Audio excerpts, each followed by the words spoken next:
and welcome to the Blackwater Cantina. My name is Mazz, and today I thought we'd have a chat about Nymera The Shadowblade, as she is just released on the app, and she looks absolutely fantastic and a hell of a lot of fun to play. And so I thought, rather than just running through her rules, we'd have a look at building a list around her, what kind of things we want to include, and a little bit of thoughts about how I go about building a list for Warlocks and Fury-based armies. Let's have a quick look at Nymara first and talk about sort of the first step we do. So when I'm building a list for a Fury-based army, I'll always have a look at the rules, abilities of the Warlock. This will kind of give you a good grounding as to what we want to put in the list with them. Are they a beast caster? Are they a spellcaster? Do they want lots of infantry? Those kind of considerations. So we should be able to get a good idea of that from the stats of the caster. In the case of Nymara, so she's an 80 mil cavalry caster. She has the rule Dark Valkyrie, so when a war beast in her battle group is destroyed or removed from play by an enemy attack, Nymara gains a number of hunger points equal to the number of fury points on it. Nymara has the following hunger abilities. We'll have a quick look at those in a minute, but that's already screaming loud. She wants war beasts, and she wants lots of them, which thankfully Fane currently, or as of the Vorsalis box Court of Shadows, will have access to 10 war beasts. Plenty there to play with, so we'll see how that goes. Obviously the war beasts for the Fane are a little underpowered, but they're also nice and cheap, so we should be able to have a load of them in here. Have a quick look at these then. So we have the following hunger abilities. Feral Onslaught for 2. When a war beast in her battle group fails a threshold check, she can spend 2 hunger points. If she does, it immediately advances 3 and gains +3 on melee damage rolls until the end of its activation. So if you're a little out of position for when you want a frenzy, and with her arcane stat of 5, she's not going to be pulling much fury off her beasts, so you can get them into a better position to frenzy, get them on the thing that she wants to get them on, and get more damage out of them as well. So most of them hover around power 15. This puts them up to 18, which is a bit more respectable of a hit. Next up we have On Dark Wings. 3 hunger points. During her activation, up to 3 war beasts in a battle group can advance 2 inches. A war beast can advance as a result of On Dark Wings only once per turn. Extending your threat range and comboing with one of the other abilities that we're going to go over in a minute, Murder. Just allowing her to get them into the right position, shimmy things around so you're all getting the right targets. What she wants to do is actually swarm her bats on a single target, so we're gonna have a look at that, and these 2 abilities can be pretty handy, getting bats in the right position. Then We Descend. She spends 5 hunger points during her activation, chooses a model in her battle group, and until the end of that turn, the bonus from Murder, which again we'll go through in a minute, applies to its attack rolls. Normally it only applies to damage, it's going to apply to attack rolls. So all of those very war beast focused, so we're going to be building with lots of war beasts here. She has Wrought in Anguish, so she can spend hunger points as if they were fury points for casting or upkeeping a spell, and when removing damage for a war beast in its battle group, so she can heal her war beast using hunger as well. Murder. This was one we mentioned a minute ago, so when she makes a melee damage roll against an enemy model, she gains +1 to the roll for each other model in this model's battle group that the enemy model is in melee range of, up to a maximum of 3. So we will be stacking up those bonuses. She wants to be at least having 1 or 2 friendly war beasts in range to get that bonus out of them. We also have Field Marshal, Extended Control Range, Murder, and Tireless.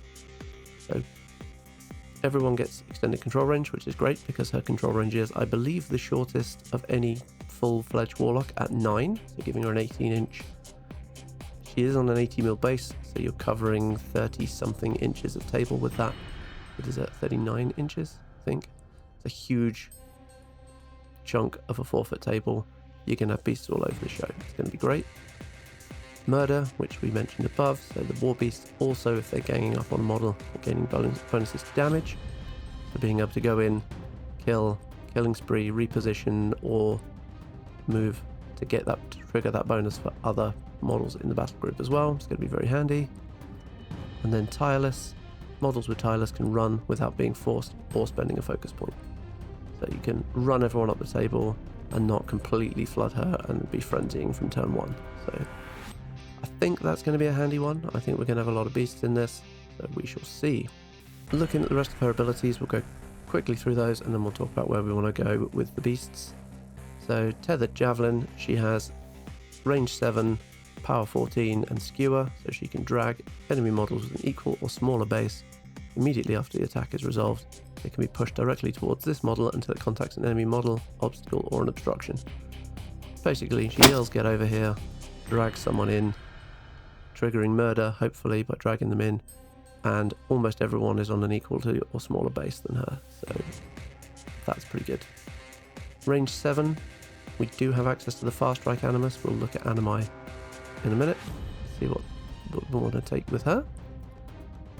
She then has 3 melee weapons. Her weapon Daybreaker, so it's mat 7, range 2, power 15. It's a shield and magical, so she's got +2 armor out of this one as well. And then Crack the Sky. Once per attack, this weapon can spend 5 hunger points to add an additional dice to the damage roll. So she can get additional dice as well as charging and as well as boosting. She's pretty good. And then 2 range 2, power 16, mat 7 Talon Blades. So 4 initial attacks because she does also have dual attack and cavalry as well. So pretty handy there. Then her feat. From Lowering Skies, you can return 1 destroyed large base or smaller non-character war beast that was part of her battle group into play. Place it within her control range. The war beast cannot activate and is treated as 2 models for generating bonus from murder this turn. So something's been destroyed, put it back into play anywhere in her control range of 9 inches, and then it is triggering double bonus for murder, so +2 damage. So even if she's just got that in, that makes Daybreaker power 17. So pretty handy. Let's have a quick look at her spells.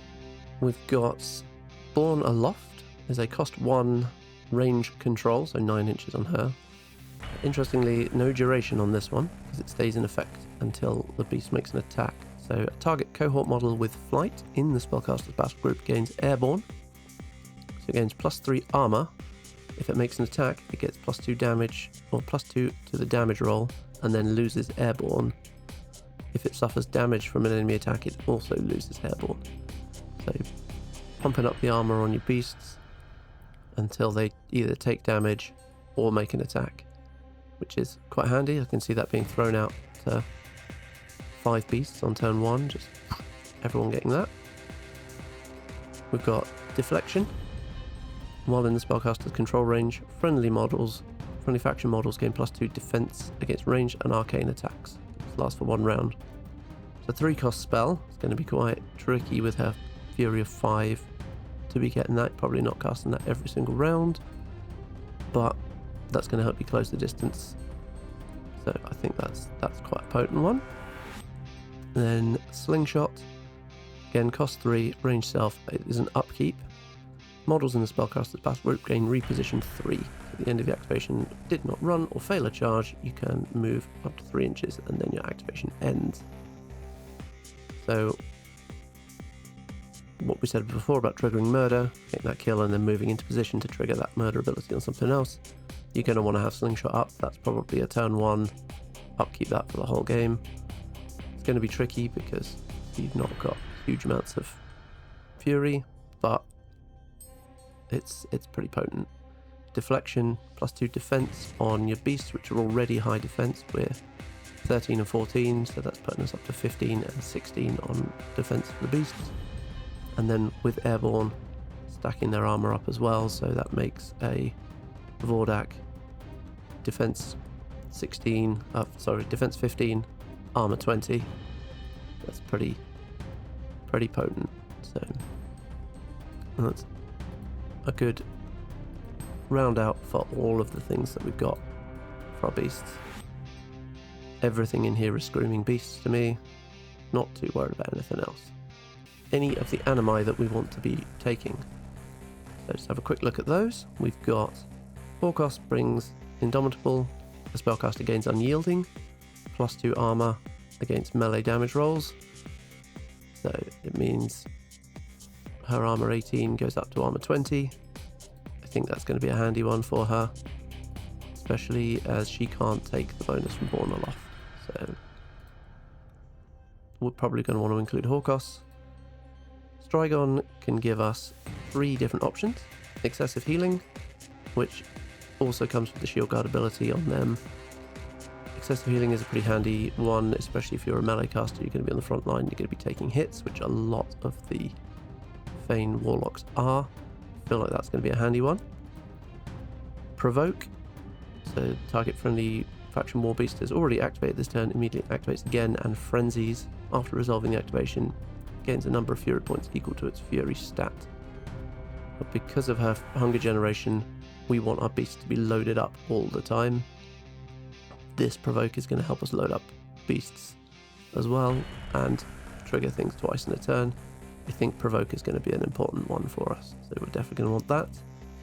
And then fast strike, we mentioned earlier, 1 point for the turn, gain snipe, so you gain +3 range, takes that tethered javelin up to range 10, and makes it much more formidable. So I think immediately we're looking at 3 Strigons in this list, at least one of each of the conditionings.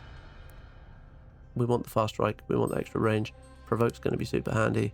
Excessive healing is probably the least important of those. However, it's a fantastic ability and it gives us shield guard, so having a shield guard out there is probably going to be very useful for us. Sabaris brings echolocation. It lets us see around corners, charge past scenery, charge over obstructions, charge when we can't see. It's fantastic. If Nymara is going to be at the front, she's on an 80mm base, which means other models in your army can't see past her. Her popping up echolocation means you can then have the beasts that are behind her suddenly charge over. Fantastic one for her. I think that's going to be very, very important. Then on to the Vordax. We have 2 very useful ones and one that's probably not very useful. So Bloodthirst on the feral conditioning gives you +2 speed when you charge a living or undead model. And the other option, Massacre, for gaining overtake, you get the move when you kill someone. It's 1 inch extra movement. Again, that positioning to trigger murder, very, very handy. The last option there we've got is Feint, gives you reposition 3. We're already getting that from Nymara, so we can probably leave subjugated ones at home. Only thing with that is when that model frenzies, you get to choose the target within 10 inches to be the charge target instead of the closest model, which makes that a fantastic one for getting those murder bonuses and triggers there. It's going to be a tricky one. I think we're probably still going to see those in the list, even though we're not going to be casting Feint. The plus side is that does save us fury on the beasts that we can spend elsewhere. So immediately looking at our list so far, we've got 3 Strigons, Warlock, Sybaris, 4 Vordax straight away. That's pretty good. I personally would take a second Shield Guard Strigon.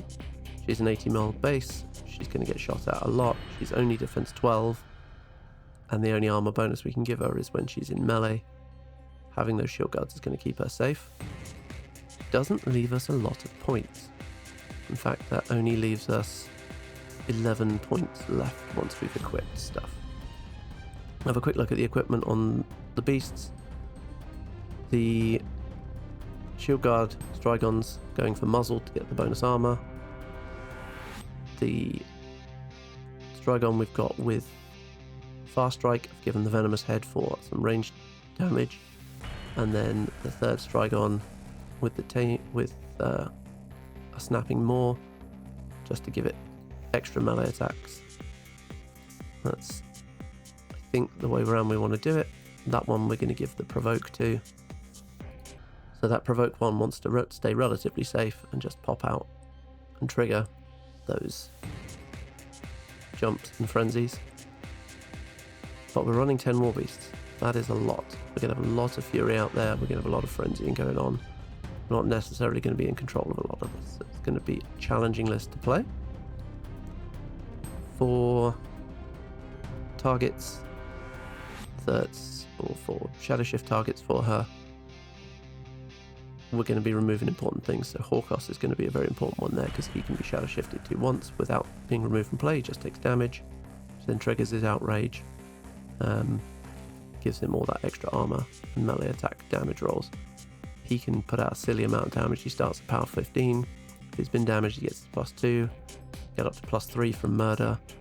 We're already up to power 20 with him, and he's got powerful attack and crit brutal on his bite.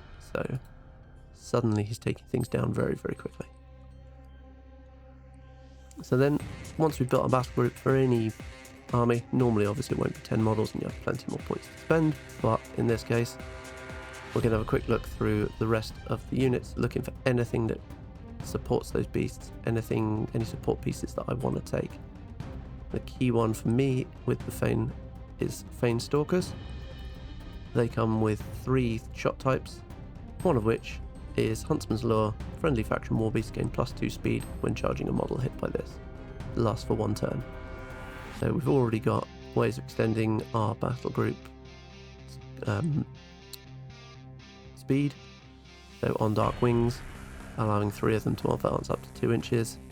We're speed 7, got that extra 2 inches, so it takes up to 9. Huntsman's Lure takes us up to 11, and then a charge 14. For the most part, we're taking 2-inch range melee weapons just to make it easier to trigger that murder bonus. So we're a 16-inch threat range suddenly on all of those beasts. That's going to out-threat a lot of people. You're going to be getting the charges you want to, and then once you're all engaged solidly in the middle of the enemy army, you can be triggering those frenzies, or in the case of some of the Vordaks, triggering the double frenzy, or picking your frenzy targets as well. That'll get you in quite nicely. Now I actually did take 1 Vordak in the list with the poison barbs, even though they've got the shorter range and the alpha head, just because you're getting them boosted attack rolls and additional dice against living models. That will shred through units fairly quickly. Take Massacre on that, so it gains overtake as well. And then you give them those positions, and you got reposition at the end of that. So with our list, that leaves us a mighty 4 points left. Not a lot of options currently for the Fane with 4 points. So that leaves us either putting a command attachment, Silene, Jilvana, or Lesser Eldritch in the list. I've taken Jilvana. Gives me that little guaranteed bump of hunger when I need it. Also gives me guidance, so if somebody's hiding their leader model under stealth, I can still javelin them and bring them in. And Sorcerer's Unbinding, so if somebody puts an upkeep on Nymera, I can get rid of it. So she'll be pretty handy. I can see an argument for the Lesser Eldritch as well. Puppet Master, Visions of Torment, and Blood Shifts, reposition, basically being able to get around. Whilst noting that because Jilvana has the attached ability, she is considered a member of the battle group. So anything that triggers on the battle group can trigger for her as well. She can't trigger murder because she has no melee range herself. So worth bearing in mind, moving her up to try and trigger murder is not going to do anything. But she can benefit from some of the other abilities. So yeah. That then leaves us with a mighty 1 point left, which gives us a single option, well, 2 options really. We can put a Sithis Overseer in with those Fane Stalkers, gives them resistance to blast, and gives you another ranged attack out of them that's either beat back or brutal damage. The other option would be a defense of some kind, but you can only take fire pits, powder kegs, or spike traps. Spike traps is an interesting one because everything in our army is flying, so we can largely ignore them. But I still think the additional Sithis Overseer is probably the answer here. Beast-wise, I've gone for as many melee weapons as I can. We're going to be getting into melee lots. taking a couple of ranged weapons just to support that. And I've gone for the bladed armor on 3 out of 4 of the Vordax because of that 2-inch melee range. So that's definitely the answer. Now, looking at this list overall, it's going to be much more based around assassination, or just killing your opponent. Scenario-wise, we've only got a single unit for capturing 40mm objectives. We've only got a single solo for capturing flags. So it's going to be very, very difficult for us to play scenario. But we are also only running 15 models. So we're going to be easily have lots of time on clock. We're going to have lots of movement shenanigans. We've got lots of range, but lots of tools to go for that assassination. So it's probably going to be our key thing here. Picking off their support pieces, going for the assassination, and just grinding your opponent down. If you are looking to build more around scenario presence, make sure you're looking at taking things that are going to claim objectives with. The things in Fane of Nero, like the Fane Stalkers, they can hold a 40mm objective, and they've got range 12, so they can still contribute to the battle. So these are kind of the things you want to be looking at when you're looking for scenario pieces. If you got any questions about how you want to build a force or anything you're looking at, want some tips, tactics, pop it in the comments here, or come and join us on our Discord. I'm more than happy to run through any lists, do some theory crafting, have a good think about this. I personally am very excited to play Nymera. I don't know whether she's going to be the best caster in Fane, but I think she's going to be interesting and an awful lot of fun. And I cannot wait to take to the skies with a massive flock of bats. How about you? You looking forward to seeing her on the battlefield, playing into her, playing against her, seeing a huge swarm of bats everywhere? Let me know in the comments, and we'll see you next week.